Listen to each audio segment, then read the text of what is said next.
Olá pessoal, tudo bem? Vamos começar os comentários sobre a prova da Unisc 2013 Verão. A característica da prova é apresentar 6 questões. Entre elas, a tendência predominante, absolutamente predominante, são as de interpretação de textos.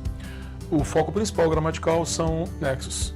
Recomendo ter a prova em mãos para fazer suas próprias anotações e acompanhar melhor os comentários. Vamos lá. Pessoal, vamos então à questão número 1, uma questão sobre neologismos. Comecemos com o enunciado. O surgimento de novas palavras, neologismos, é um fenômeno linguístico bastante frequente, especialmente em dadas condições de produção e situações enunciativas que permitem essa criação.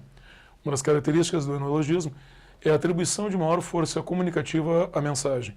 Posto isso, no texto em questão, pode ser considerado neologismo a palavra. Vamos às alternativas primeiramente. Temos impostura, desmascaramento, encantação, entrelinhas e borboleteio. Vamos àquilo que será realmente o gabarito, a letra Equador, que se encontra no segundo parágrafo. Quem tem o chamado dom da palavra, cedo ou tarde se descobre o impostor. Ou se regenera e passa a usar a palavra com economia e precisão, ou se refestela na impostura. Nabokov e seus borboleteios. Está aí o nosso neologismo, palavra derivada de borboletear. Nesse caso, o neologismo ele conta muito mais pela força expressiva da palavra, que nesse caso significaria enfeites, do que propriamente por ser uma palavra nova, já que ela é derivada do verbo borboletear. Preferimos então, para a número 1, a alternativa Equador. Vamos à questão número 2, uma questão sobre estrutura da palavra, questão bem interessante. Comecemos com o enunciado. No trecho, não transformar o lenço em pomba, mas usar o lenço para dar o recado, um lenço-correio. A expressão lenço-correio foi construída por uma analogia com a expressão pombo-correio. As alternativas abaixo, em qual delas o mesmo processo não ocorre? Analisemos primeiro as expressões lenço-correio e pombo-correio. Ambas as palavras são formadas por composição por justaposição, procedimento em que dois radicais se juntam, formando uma terceira expressão. Se olharmos as alternativas, nenhuma delas tem essa característica. Então a pergunta deve ser interpretada de uma outra forma. Nós não vamos buscar aqui uma terceira palavra formada por composição por justaposição, mas uma palavra formada por um processo diferente das outras nas alternativas. Começamos com a letra A. Em carreata, palavra formada por analogia com passeata, nós temos a chamada derivação sufixal. A palavra formada a partir de carro, por acréscimo de sufixo. Vejamos a letra C. Orcuteiro, por analogia com blogueiro. A palavra tem a mesma formação da letra A. Orkut é o radical e o sufixo eiro forma uma nova palavra. Em antenado, de antena, por analogia com ligado, também temos a derivação sufixal. Em baianês, por analogia com português, temos baiano e o sufixo es. Todas as 4 alternativas até agora são iguais, mas na letra B, em internauta, por analogia com internet, há uma diferença de procedimento. O radical da palavra, na realidade, é nauta, inter é um prefixo, e temos então uma derivação prefixal e não sufixal, como nas outras alternativas. Preferimos então para o número 2, questão de estrutura e formação de palavras, a letra B, Brasil. Vamos à questão 3, uma questão de nexos, o conteúdo gramatical mais tradicional da prova da Unisc. Comecemos com o enunciado. Na passagem, pois pode escrever tudo, e já que não é o seguinte, o Brasil e o mundo continuam do mesmo jeito, não adianta nada. Os operadores argumentativos, pois e já que são, respectivamente, usados para expressar. Vamos verificar o emprego desses nexos lá no segundo parágrafo, na linha 25. Hoje, livres da obrigação de dissimular, podendo ser econômicos e precisos sem artifício, nos descobrimos sem nem estilo nem muita relevância, mais impostores do que nunca. Pois pode-se escrever tudo e já que, na manhã seguinte, o Brasil e o mundo continuam do mesmo jeito, não adianta nada. A palavra mágica é só a palavra mágica. Poderemos duvidar um pouco do emprego da palavra pois, que é um nexo com alguma ambiguidade, podendo ser conjunção explicativa ou conjunção conclusiva. A característica gramatical do nexo, nesse caso, prevalece. Como pois está entre duas orações, apesar de apresentar uma pontuação um pouco errônea ali, o ponto onde seria melhor a vírgula, o nexo é claramente explicativo. Vamos avaliar as alternativas. A oferta da letra A é adversidade, concessão. Em nenhuma das situações é possível. Nexos adversativos são os nexos da família de mas, porém, todavia, contudo, entretanto, no entanto, que dão ideia de negação. O nexo já que, como nexo concessivo, também não é possível. Os nexos concessivos são da família de embora, se bem que, por mais que, com quanto, etc., que também dão ideia de negação, e não é o caso aqui. Na letra B, forte candidata, explicação e causalidade, teríamos a relação correta de explicação com pois, e o nexo já que é sempre o nexo causal. A letra B é a nossa candidata. Causa e explicação há uma inversão, já que o nexo pois jamais será causal, apenas explicativo. Na letra D, a explicação está correta, mas finalidade, que é da família dos nexos par e afim de, também inviabiliza a alternativa. E na letra E, a resposta adição também a inviabiliza, em função do fato de que adição pertence à família de E, não só, mas também, e aí por diante. Preferimos então para a questão 3, a questão de nexos, afirmativa B, Brasil. Pessoal, vamos então à questão número 4, questão de vocabulário, especialmente direcionada ao encontro da conotação em que a palavra é empregada no contexto. Questão de sinônimos.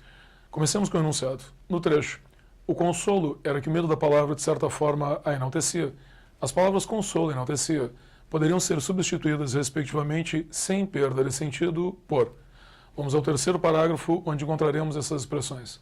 Começando com a frase, o Mário Quintana disse que o estilo é uma dificuldade de expressão. Na época em que a gente não podia escrever tudo o que queria, estilo muitas vezes era disfarce. Apelava-se para metáforas, elipses, entrelinhas e dele parábolas sobre déspotas militares, na China do século XV. Uma impostura maior, a do poder ilegítimo, obrigava a impostura da meia palavra, do truque mais ou menos óbvio.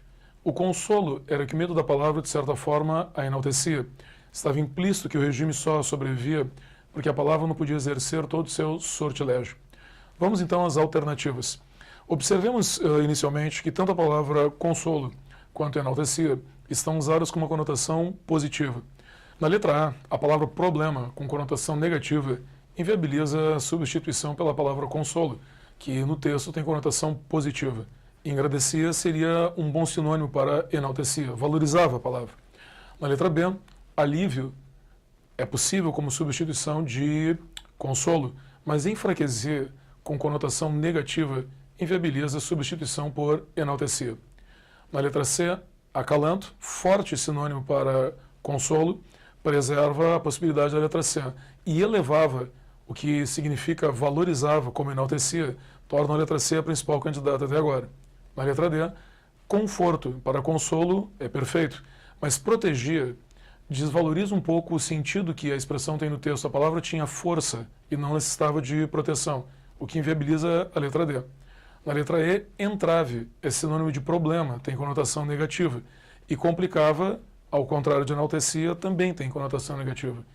Então, para a número 4, questão de vocabulários, preferimos a letra C, Canadá. Bem, pessoal, vamos à quinta questão, novamente uma questão de interpretação de texto, entre as duas mais exigentes que essa prova apresentou. Comecemos com o enunciado. Segundo o texto, podemos inferir que, afirmativa número 1, quem se dedica às ciências exatas tende a dar respostas mais exatas. Vamos verificar como essa afirmativa se comporta no texto. No trecho inicial, temos as frases: peguei meu filho no colo, naquele tempo ainda dava, apertei-o com força e disse que só o soltaria se ele dissesse a palavra mágica. E ele disse a palavra mágica. Soltei em seguida. Um adulto teria procurado outra palavra, uma encantação que o libertasse. Ele não teve dúvida. Me entendeu mal, mas acertou. Disse o que eu pedi. Não, hoje ele não se dedica às ciências exatas. É cantor e compositor. Nenhuma palavra era mais mágica do que a palavra mágica. Podemos deduzir que a afirmativa número 1 está certa, porque a expectativa era que o filho do autor respondesse outra palavra e não a mesma palavra. Tendo repetido a palavra, entendido a pergunta de uma forma denotativa, podemos deduzir que pessoas com esse comportamento tenderiam a realizar atividades mais próximas das exatas. A afirmativa número 1 está certa. Vamos a 2. Aqueles que usam a palavra com vistas a fins poéticos têm o desafio de fazer dela apenas um recurso para transmitir o recado. Vejam a expressão apenas, que restringe então para um único e exclusivo uso, recurso para transmitir o recado, a palavra. Essa afirmativa vai ser contraditória no contexto que vamos ler agora. Vejamos a frase.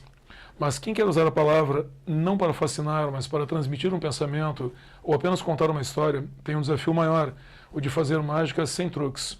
Não transformar o lenço em uma pomba, mas usar o lenço para dar o recado, um lenço-correio. Cuidando o tempo todo para que as palavras não se tornem mais importantes do que o recado e o artifício. A impostura não apareça ou não atrapalhe. Então, há várias situações para as quais a palavra é utilizada para enfeitar, para comunicar, e a afirmativa número 2, então, está errada. Vejamos a afirmativa 3. O regime militar da China, no século XV, só durou porque os chineses tinham medo de usar a palavra. Ocorre aqui um jogo de palavras. No contexto de onde nós temos alguma referência à China, vejamos a frase, o Mário Quintana diz que o estilo é uma dificuldade de expressão. Na época em que a gente não podia escrever tudo o que queria, estilo muitas vezes era disfarce. Apelava-se para metáforas, elipses, entrelinhas e dele parábolas sobre déspotas militares na China do século XV, mas não há nenhuma referência sobre o papel da palavra na China do século XV. Então a afirmativa número 3 está errada. Vamos à quarta e última afirmativa. A liberdade de expressão do mundo moderno prejudica o poder persuasivo da palavra. Vamos ver no final do parágrafo o que podemos deduzir dessa afirmação. Hoje, livres da obrigação de dissimular, podendo ser econômicos e precisos sem artifício, nos descobrimos sem nem estilo nem muita relevância, mais impostores do que nunca, pois pode-se escrever tudo e, já que na manhã seguinte o Brasil e o mundo continuam do mesmo jeito, não adianta nada. A palavra mágica é só a palavra mágica. Podemos deduzir então que a afirmação número 4 está correta, porque ela representa a realidade de que podemos dizer muito, podemos ser argumentativos sem transformarmos o mundo. Observemos agora com cuidado o que deduzimos até agora. A afirmativa número 1 está correta, a 2 e a 3 estão erradas e a 4 novamente volta a estar correta. O enunciado pergunta: assinale a alternativa correta. Devemos convergir então para a letra Equador. Somente as afirmativas 2 e 3 estão incorretas.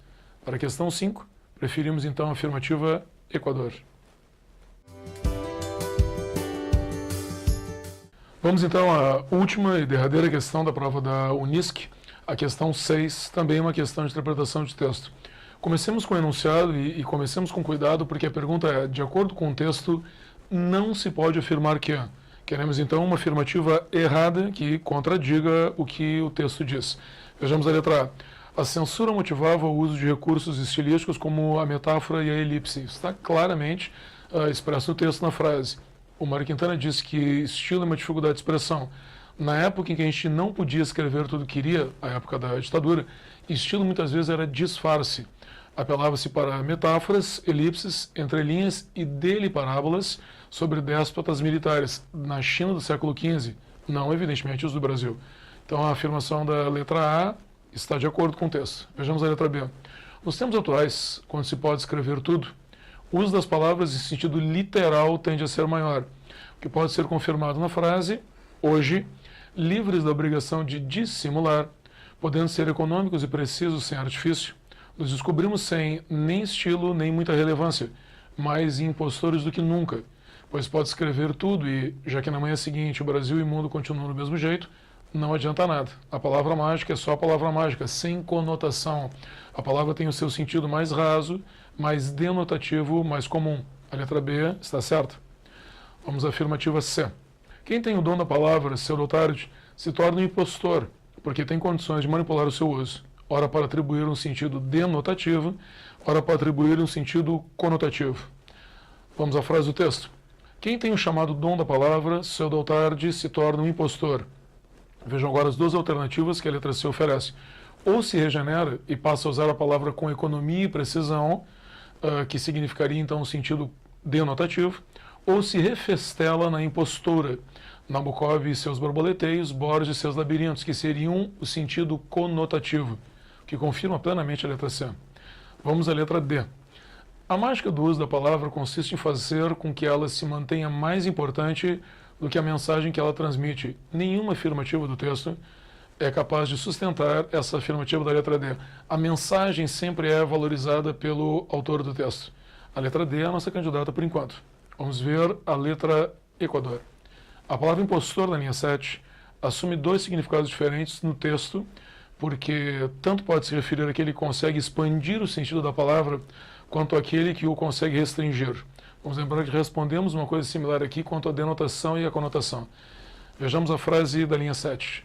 Quem tem o chamado dom da palavra, cedo ou tarde se descobre um impostor, ou se regenera e passa a usar a palavra com economia e raciocínio, ou seja, denotativamente, ou se refestela na impostura, produzindo novos sentidos, sentidos então conotativos, os borboleteios de Nabokov. A alternativa da letra E está certa. Preferimos, então, para essa questão 6 de interpretação, a letra D, Dinamarca.